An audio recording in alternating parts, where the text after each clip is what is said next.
Hi, everybody. Today is day 13 of Live 365.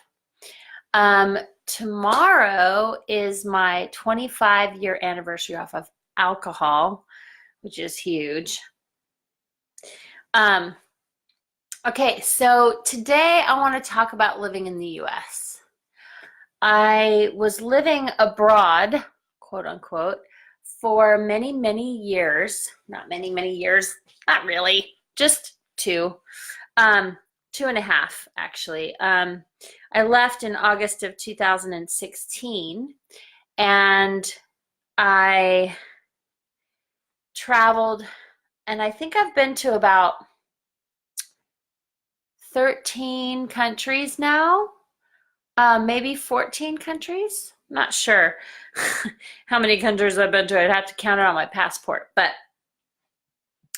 one of the things that I would love to talk about is the social dynamics of the US in comparison to other countries and other places that I've been, and the stress levels financially and the stress levels in general. Hi, Dan. Are you still in Bosnia, dude? Um, so so I'd like to talk about the stress levels of living in the US in comparison, because now I've been back about 6 months. I flew in from Bosnia in late June, and Dan was actually one of the last people I saw there. And one of the things that I recognize about the US is that, one, it's almost like it's an experiment. It's almost like we're being experimented on, right? And that there's this sort of consensus of allowing this, right? Whereas in other countries, they have their traditions and they have their old sort of form of doing things, and it's always the same, and it sort of stays the same, and it's traditional and it's grounded and it's very practical. And financially speaking, most of the countries I went to were actually flowing financially really well, and the money sort of changes hands a lot there. And there's a different type of relationship to money, specifically in those other countries. Even in the poorer countries, you'll notice that even though they may not be financially hugely abundant, the country itself, there's still an element of care and an element of humanity, which is present. Here, my observation of what's going on right now is there's a bunch of distractions happening, and that US citizens aren't really understanding, and they kind of just take everything that they get and believe it. They don't use their critical thinking mechanisms to really question what's happening, the majority of the population of the United States. However, there are those of us who have been in the fire now for quite a few years that question every single thing that we see, and we sort of look at what's going on and we're like, what's really going on here? Like, are we being distracted from something much bigger?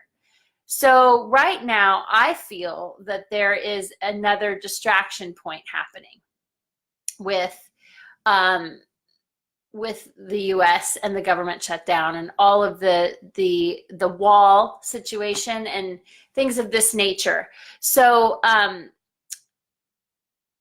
I think it's being used as a distraction, and I don't know exactly why or what it is that they're doing on another level. And it could be related to indictments. It could be related to many, many things. So we can't really, say what that is. But what we can say is, whenever there's an extreme level of, like big upheaval or false flag or, some big event, chances are it's a distraction for something else that is going on. For example, just a second.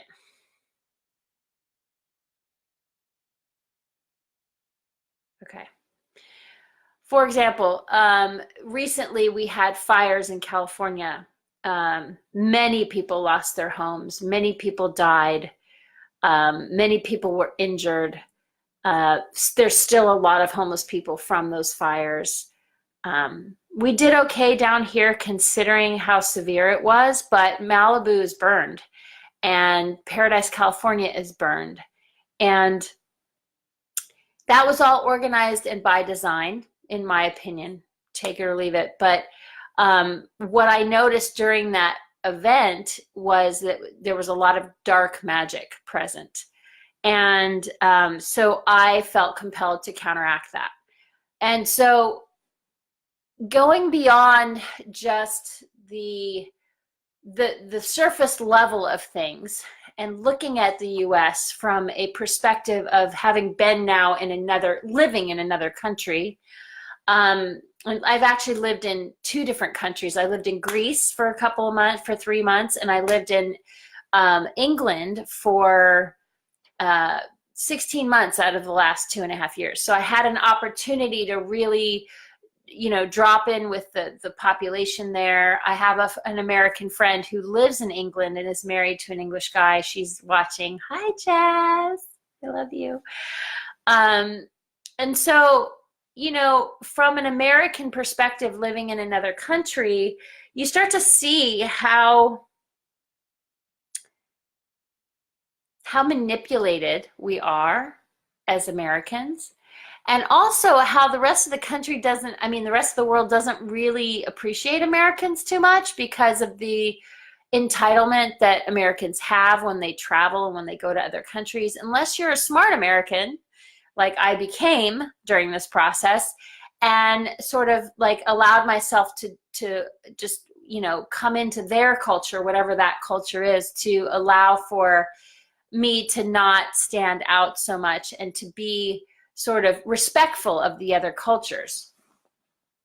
So right now, living in the US, we are dealing with a massive amount of stress. And the stress that we are experiencing is, quadruple fold, if you will. One, we have, this like keep everybody out, the wall situation. And at this, and like separation of humans, right? Human divide and conquer energy. And then we have the human trafficking aspect of things that is, it's international, it's worldwide, and yet there's a hub of operations and underhanded sort of members of that operation here in the U.S. in high positions that are in control of that. And so it is the biggest industry in the world, and it is being dismantled little by little, and there are many people working towards that in that direction. And so the thing that's happening with the population, though, is there's all of these distractions. There's all of these ways that the government and the media attempt to distract the humans that live in America to keep Americans from really understanding the rest of the world and what's going on in the rest of the world. And the reason I noticed this so intensely is when I went to these other places and when I lived in England and I started talking to people, what I discovered is that a lot of people, one, didn't like Americans, straight up. And 2, that they felt sorry for us, and because we were being manipulated. And so I think it's really important to speak to this because, we do have choices. We do have the opportunity to speak forward. We do have the choice of living in another country. It's harder for us to do that. However, it is an option. And so, living in the US, though, it's like, do we give up on the US and just move out, or do we actually stay here and fight? Do we stay here and make it better? Do we stay here and improve the quality of life in America? And do we go into right relations with what's happening, and do we deal with what's really going on? Do we face the truth about what we're experiencing? So this isn't about politics. This isn't about who's in office, quite frankly, because I don't know if it would really matter who's in office. And at the same time, it does matter, of course, but it's like, what's happening now is actually an amazing thing, because we're having such an amazing shift up and a level of consciousness that's up leveling because of this experience. So Americans actually think that there's all this stuff going on all around the world that is related to us, when in fact, because they're creating a situation where we think that we are the center of everything. And when in fact, when you go out of the US, we're not the center of everything, and not at all. And Americans think that. They literally think that they are the center of everything. And it's baffling to then step out of it and be like, whoa, wow, okay, wake up call. This actually is this rather than this, So what happens is Americans are getting fed very specific information to keep them locked into this system, right? And this system doesn't actually work in other places. This system wouldn't keep people locked into this construct, this mind control construct. I mean, yes, there are other levels of mind control happening in other places, definitely. There's other manipulations happening, definitely. The secret societies that are ruling the world definitely have control over the population of Earth. And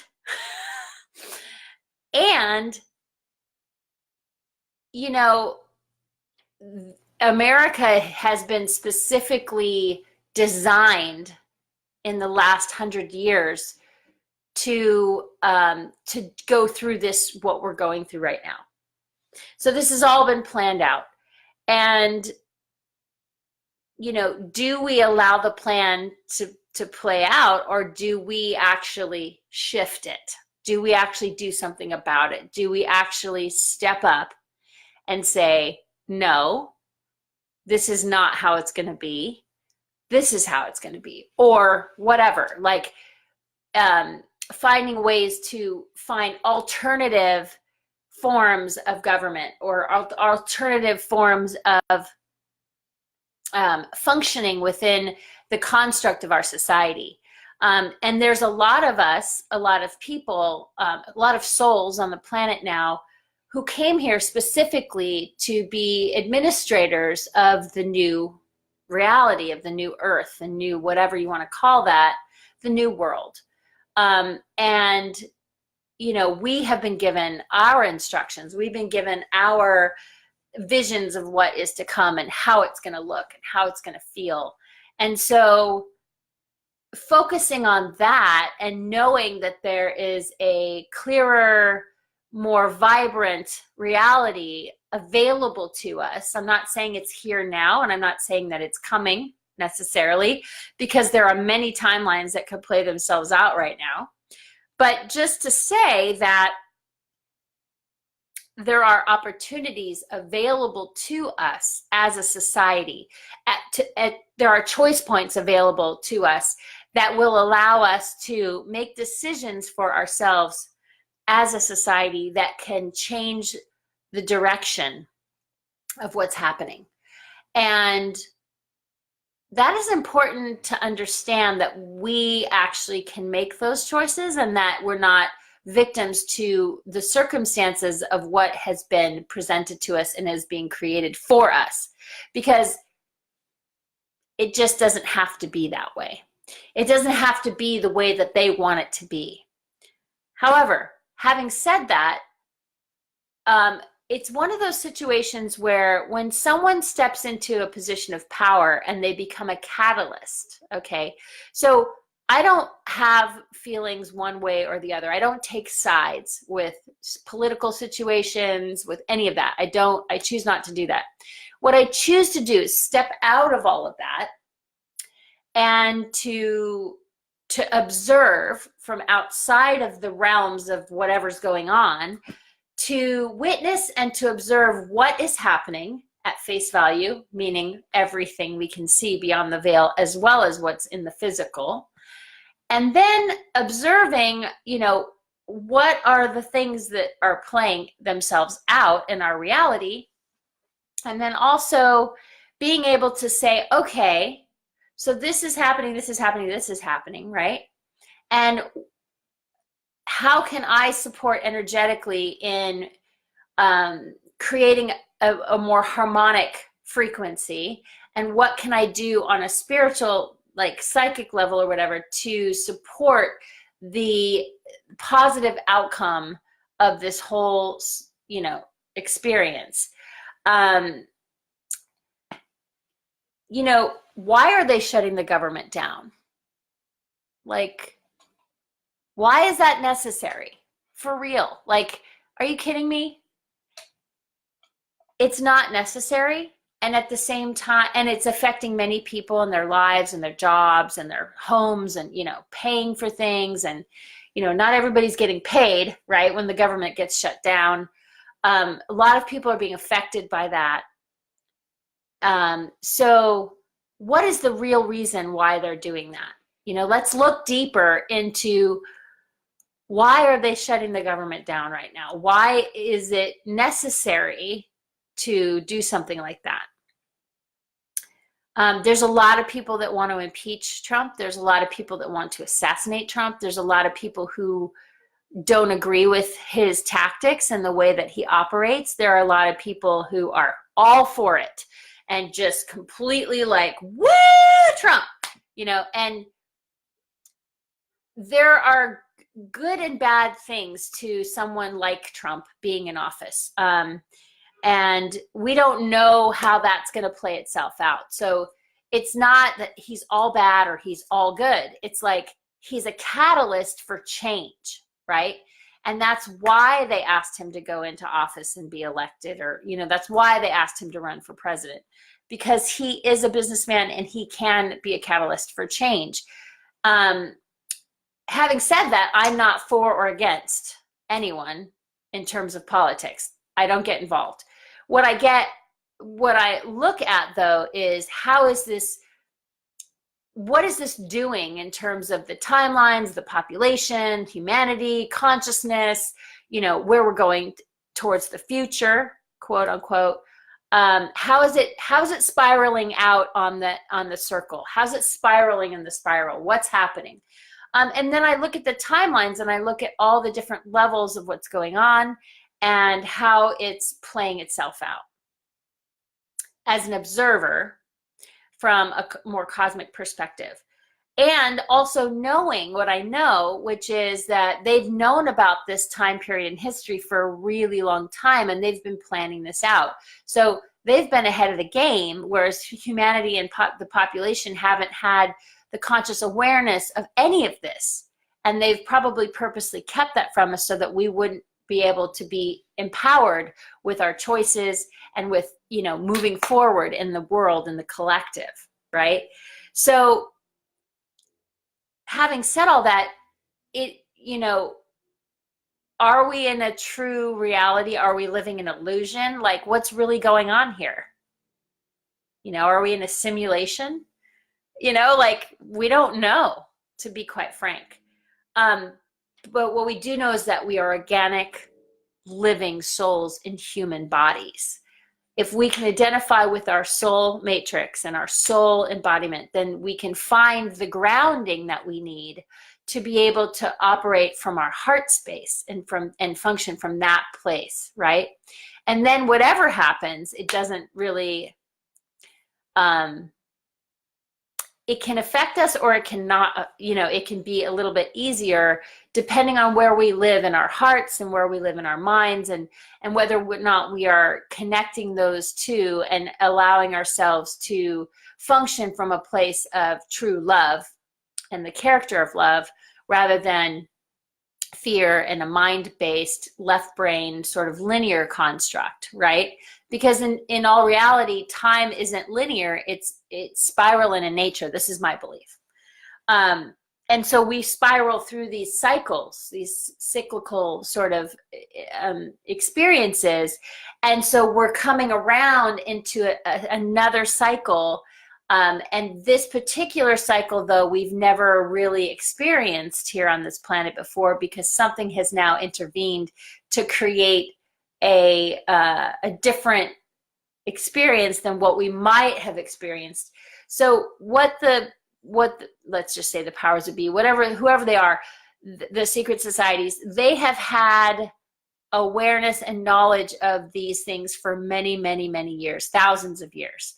And it's played itself out through, the Cathars, the Templars, like, the visionary artists, the composers, like all of these beautiful soul groups that have come in throughout time to sort of shift consciousness on the planet. So there's a group of master souls on the planet now, more so than ever before. There's more of them here embodied that are here to help assist this transition in the cycle to bring forward a new level of consciousness for the population of Earth, for humanity.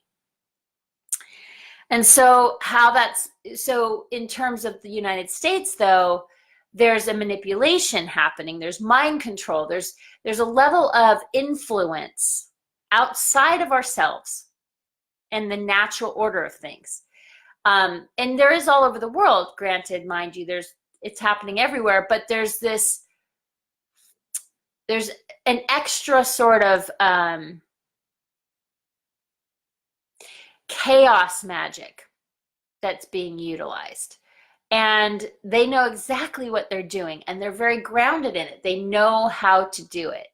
So, certain people now in positions of power are utilizing chaos magic to counteract the other chaos magic. So what that did is that amplified the chaos magic from the dark side, quote unquote, if you were going to put into those words, but it amplifies the chaos magic. And so now the dark, whatever agenda is getting stronger and stronger and stronger and stronger. And it's appearing as if it's part of, that it's being projected onto the light agenda, right? So it's like, whatever you want to, there's a war going on. On some level, there is like a consciousness war happening on this planet. And so as a result of that, I gotta sit up, sorry. As a result of that, our consciousness is their number one priority, is to affect our consciousness in a way that serves them, right?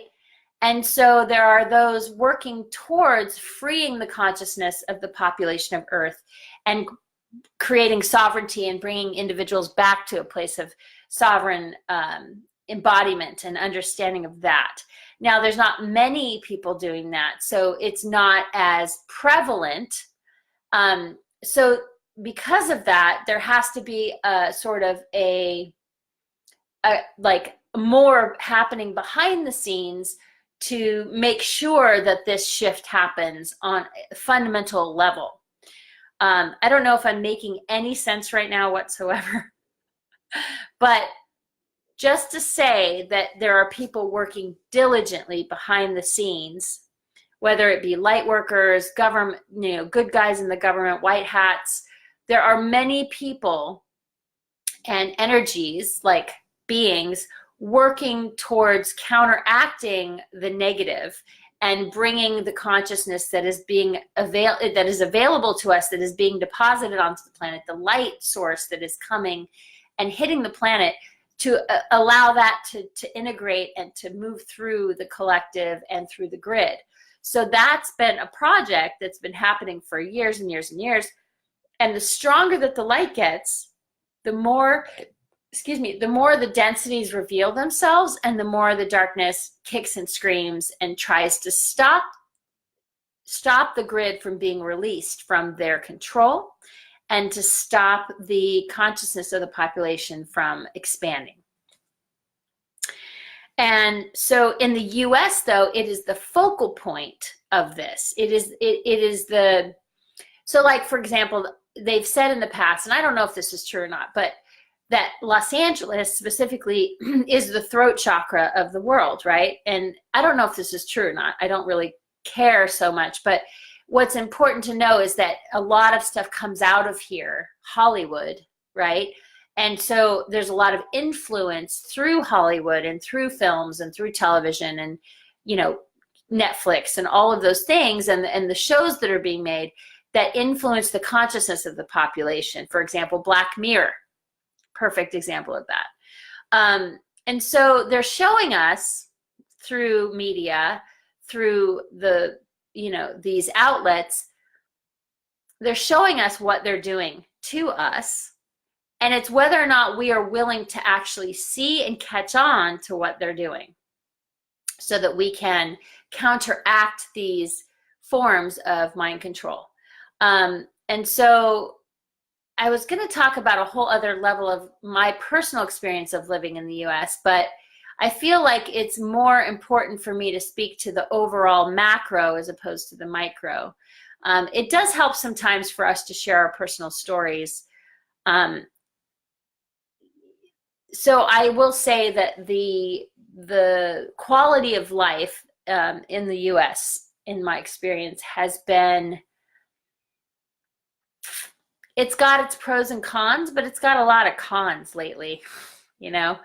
And so it makes it difficult to feel comfortable and to relax. So what I noticed in terms of the collective consciousness of the population is nobody's relaxed. Everybody's stressed out. And I don't find that as much in other countries. I feel that they integrate relaxation into their day. They like make a point of implementing a siesta or, you know, an afternoon tea and a break for a couple of hours in the middle of their day, and then they go back to work. So none of those traditions exist within our population, within our culture here in America. America has a culture, but it's not a traditional culture, and it's not a culture that has withstood the test of time and has allowed for people to keep their traditions, to keep their beautiful flowing of their cultures in place, intact. America is sort of a dismantling of that, in my opinion. You know, for example, I come from Irish heritage, German heritage. You know, I come from a lot of, I'm a mutt, I'm a female mutt. And I have, but there are deep Celtic traditions that I could tap into that are related to my bloodline, to my, you know, and the same with German traditions, and French. And, you know, I have a lot of different ways that I could go with that in terms of the traditions of my ancestors. However, having grown up in a situation where I didn't have any tradition, other than the Christianity that was in my family, it doesn't really allow for a cultivation of character in the same way that growing up in a family culture where there's a strong tradition would be. And it's very stabilizing. It creates community, and you always have that community. It's like you know that you can rely upon that group of people for not for your sustenance, but, you know, it's easier to get a job, or, you know, all of those things. Whereas here in America, that's not happening. Everyone's sort of floundering and trying to find their way. And not that that's not happening in other countries. It's just different. But here, there's like an overlay of a lack consciousness, of the debtor mentality, of the slavery of, you know, working, and there's no healthcare that's really conducive or sustainable to reality here either. So it makes it more difficult, and people are always in survival mode. And that's super stressful on the adrenals and on the physical body, and it doesn't allow anyone to relax. So we have to make choices to be able to relax and to really allow ourselves to just be and to trust that our needs are being met and that we are being taken care of. So we have to go into overdrive, even in our manifestation skills and all of those things, just to live with the cost of living in America. It's out of control, quite frankly.